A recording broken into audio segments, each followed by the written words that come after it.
Welcome back, everybody, to the Kirby's Epic Yarn playthrough. This is part 24, and we're going to be finishing up with the final stage of Dreamland. It is the Battleship Halberd. So, this stage is a little bit unique. I was going to say remarkably unique, but it's a little bit unique in the fact that we get the Star Shooter. Also, I wanted to... Wow. I wanted to make sure there wasn't like any additional controls that I wasn't aware of, but no, it's just move and shoot, basically. This is a little bit unique in the fact that it has multiple stops, where, you know, usually we stop with, you know, the shooting portions like this, like these, for bosses and stuff. So there's going to be multiple bosses, like mini bosses or whatever, I don't know, whatever you want to call them. But this level is a little bit more difficult than the other Star Shooter levels that we did. Well, Star Shooters and the rocket levels, I should say. Because there's a lot of stuff has a bunch of HP and shoots at you. Yeah, that's... Oh, hello. The Galaxius Sword. Keeping this sword around will make you dashing and decorative. Okay. That sounds good, that sounds good. So yeah, that is Meta Knight's sword. I didn't realize it had a fancy name. I thought it was just like Meta Knight's sword or whatever. But be that as it may, so this is going to be our first boss. It's just a big cannon. Oh my! That shoots the button cannonball, big button cannonballs, and a lower portion that shoots big laser. And you have to take both portions out while UFOs spawn. I don't like these guys. There we go. Okay, now we can move on. So now we go into the interior portion of the ship. Once again, I really don't know, like, if... I assume that there's, like, you know, levels beforehand in previous Kirby games that take place on the Halberd. I just don't know if they're similar or... identical to this, or if this is, you know, just like a unique take, a unique spin on it. But hey, if anybody wants to let me know, go ahead in the comments. I would love to hear it. I would love to hear from Kirby masters, Kirby experts, that would give me their 2 cents, their 2 beads on how I'm doing here. Hey, it's his mask. Putting on this mask gives one a sense of mystery and a sense of sitting in the dark. Okay, I guess? I mean, it's a mask. I guess masks make you feel like you're in the dark now? Anyway, I mean, it's not like there's no eye holes. It's very clearly you can see his eyes, but whatever. Whatever. So this portion's a little bit wacky where, oh, that was not optimal? Yeah, where you can do that, but I kind of like hesitated and did it really late. So you can get both the bottom and the top, but you have to go bottom first, then top, because otherwise you won't. You know, obviously, you can't shoot backwards, and there's a wall on the bottom portion that you won't be able to bust through. But yeah, you know, if you're not terrible at that section like I am, you'll be able to get it easy peasy. 1, 2, 3, Z. Oh my goodness, hello. What is this? Oh, this song is just called Halberd. Okay.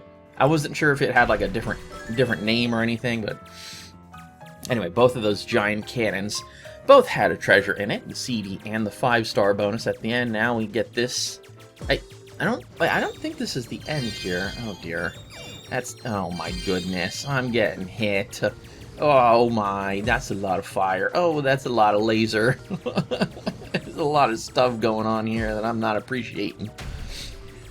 Yeah, so I think the main focus is the flamethrowers that are shooting at you, but you have to actually damage the crystal in the center to actually move on.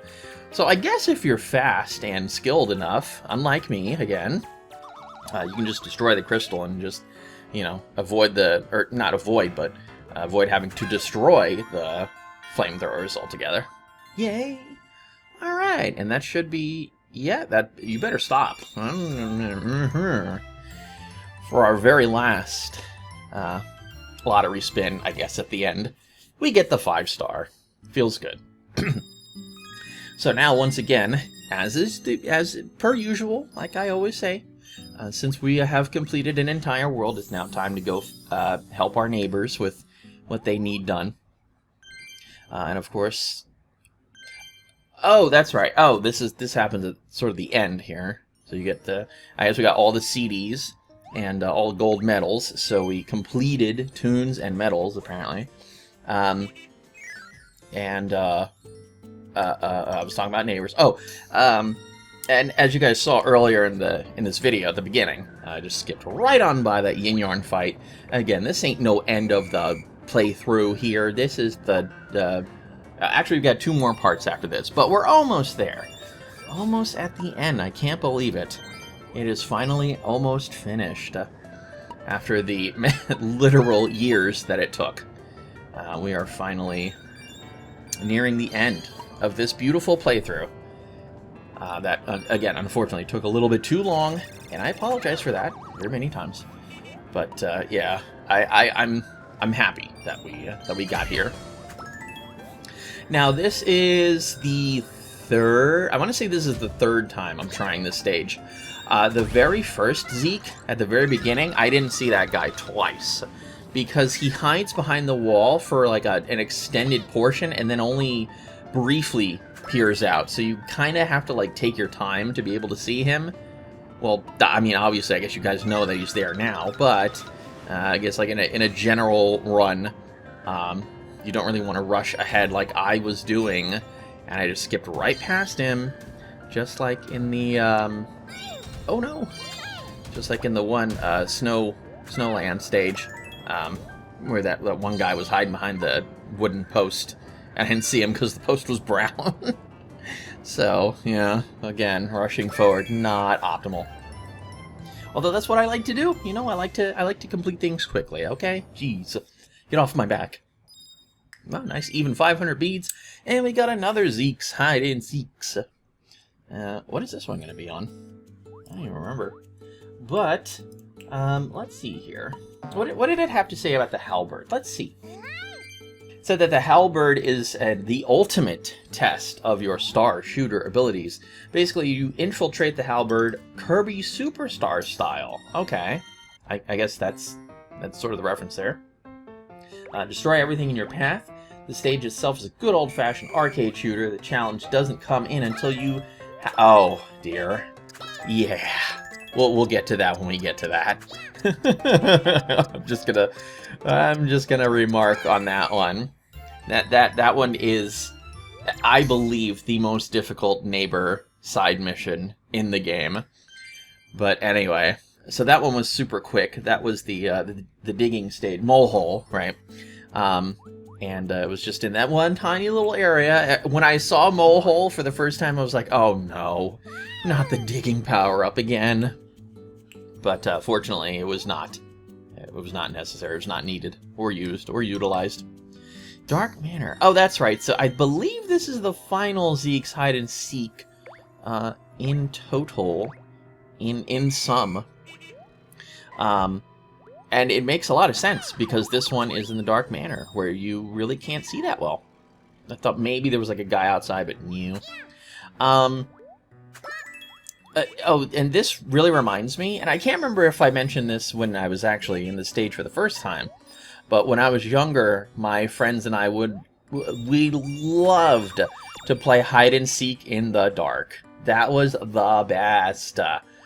Like, yeah, you know, there was always the possibility of tripping and you know, stubbing your toe on stuff, but overall it made, like, it was like a really good twist to hide and seek, where, you know, you couldn't really see so well, so, you know, the ability to, you know, like, have like a bunch more hiding spaces was there.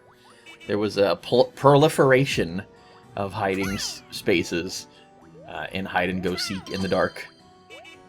I love that. I love doing that. And we also lived, because, you know, we were kind of impish little devils. We lived in an apartment building, and in the lobby. Like, we had like a really big lobby. So sometimes we would play quote-unquote hide-and-go-seek in the dark in the lobby. And in the areas that didn't get a lot of foot traffic. And so, yeah, if there ever was anybody like walking by, or, you know, that would be there in the places that we would hide. Oh, I love how there was a guy there. I didn't even see that just now. That kind of derailed the game, and also potentially got us in trouble. But anyway, so that's it for the Dark Manor, and that's it for Zeke's Hide and Seeks. I can't believe it. It's over. And our final wallpaper that we get is the little ghostly guys. Floaty Ghost. Is that actually their names? No way, right? No way that's what their names are. They're not called Floaty Ghosts. Floaty Ghost. It's just called Floaty Ghost Fabric. I don't think that's what they're called, though. Dark Manor. Now, if I get to the actual Dark Manor. No, see, now it's giving me a bunch of side mission stuff that takes place in Dark Manor. Oh my god, I can't believe this. Here we go. Maybe they're called Stogs? Kirby Stog. Yep, that's them. They're called Stogs. Alrighty, so we got Beadrix challenges now.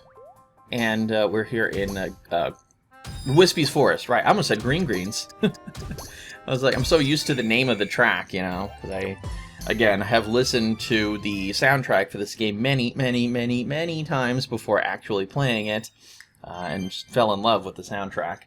But yeah, that was Whispy's Forest. Super quick one, just using the cannons. You know what I don't remember is whether or not, if you have beads and you're collecting them, if you get hit, if you lose those beads for Beadrix's challenge. I don't remember that ever happening. But anyway, it seemed like that was the big threat there, because, you know, you had the spikes on the sides, or the cannon portions. This one's a little fun. This one, I believe this one took me 3... Oh, wait, no, I think it was 2 tries. Because, it felt like a bunch. It felt like a bunch more tries, but I believe it was actually just 2. I believe this is actually a second try. And the problem here is that not just the time limit, but these firework beads do disappear after. Yeah, see how they're blinking already? So you kind of got to move on. Just collect them as fast as you can. They do give you something of a timer in between, but it's not. I don't think it's a very generous time limit. Oh my god! Oh, there we go. Wow, that was another close call. How close are we talking here? Was it 50 seconds? So I had like two more seconds. Okay, that wasn't as close a shave as the Carrie's transport one, but that was still really close. Especially with all the moving and floating around and stuff that I had to do. A hot dog. Hot dogs are good.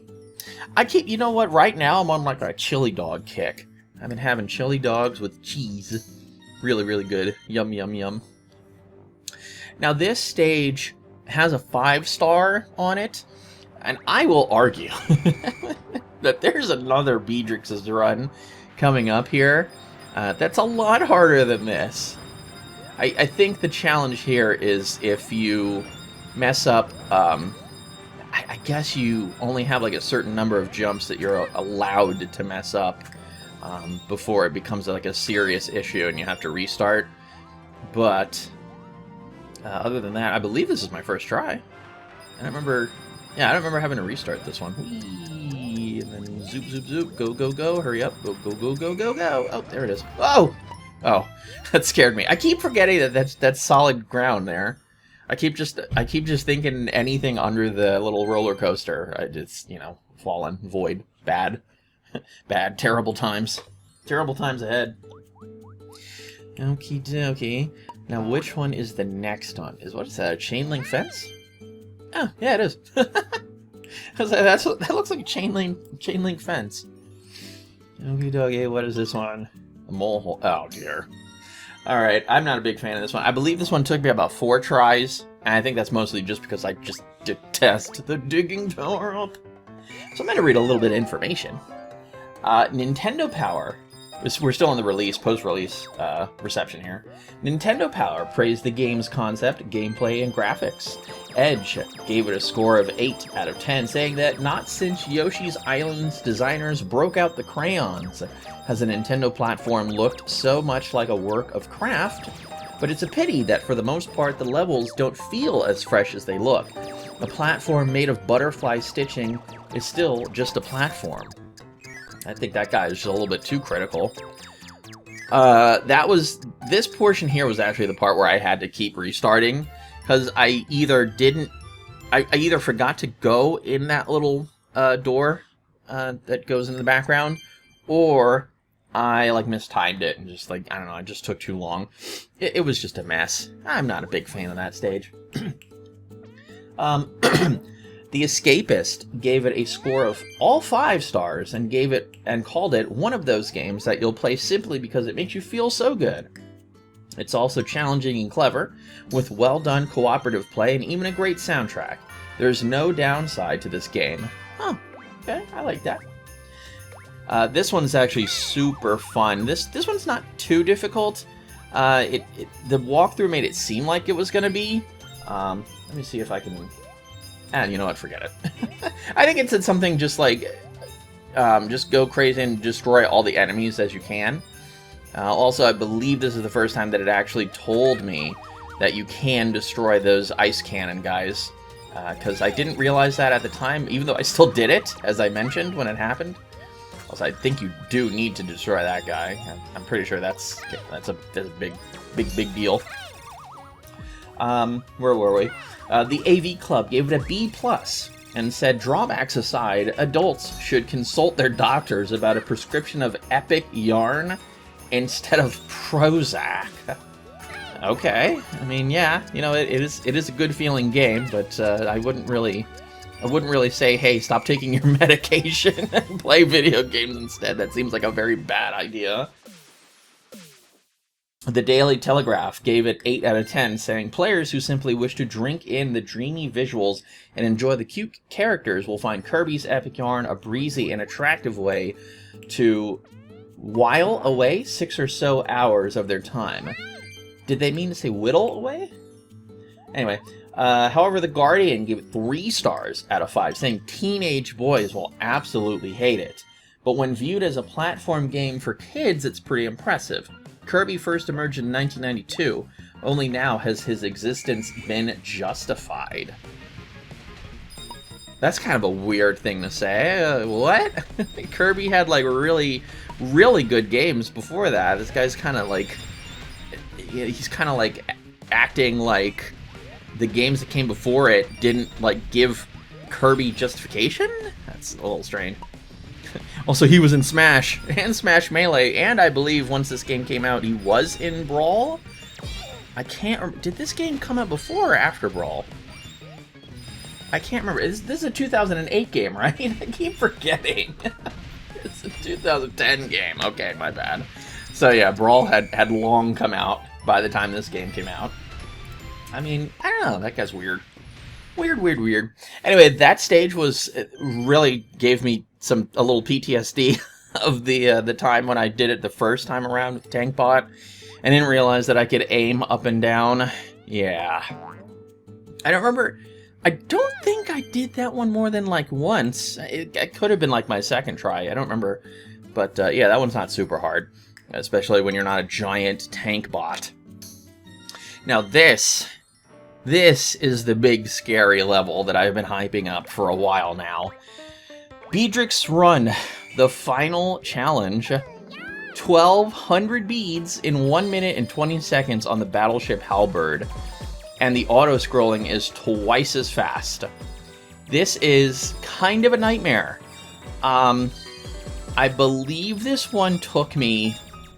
I want to say something around a dozen times. It wasn't an absurd number of times, but yeah, each failure was definitely more aggravating than the previous.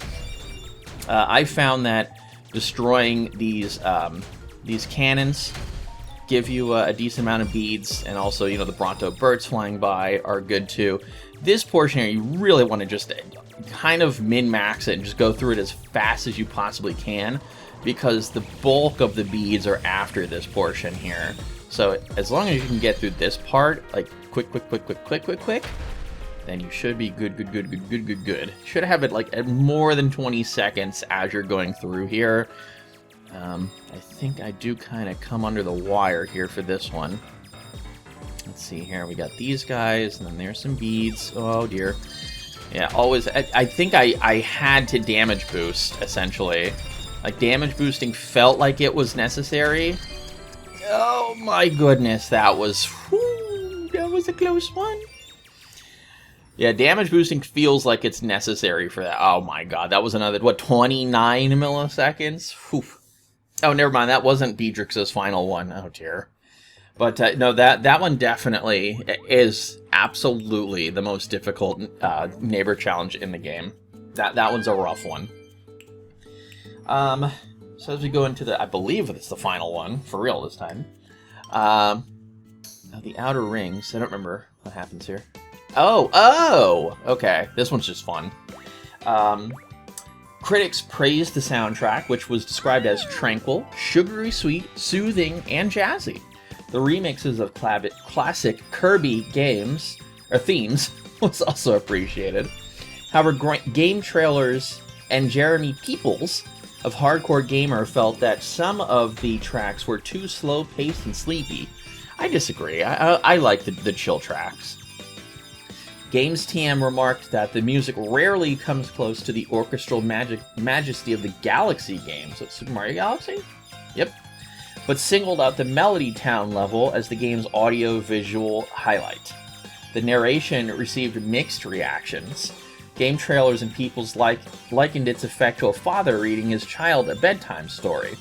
Peoples stated that the narrator only slightly altering his voice for each character was a clever approach that works well to not only tell the tale but also give the characters a voice without giving them a definitive voice, a problem in other Nintendo games.